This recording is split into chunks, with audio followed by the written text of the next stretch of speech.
Merhaba arkadaşlar, Kuruluş Osman'ın yeni bir analiz videosuna hoş geldiniz.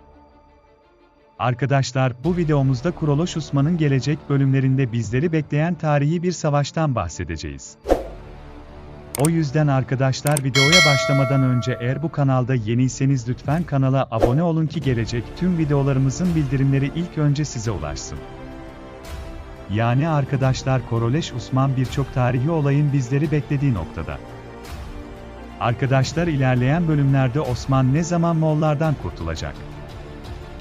Böylece bize tarihi bir savaş gösterilecek. Arkadaşlar önceki bölümlerde Osman'ın Bizans şehzadesi Kantakuzinos'u öldürdüğünü görmüşsünüzdür.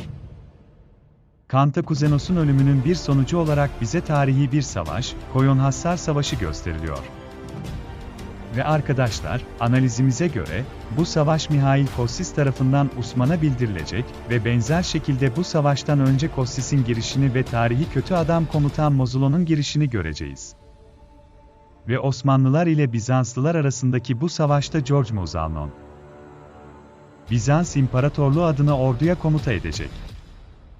Gelecek analiz videonuzda görüşmek üzere, Allah hafız.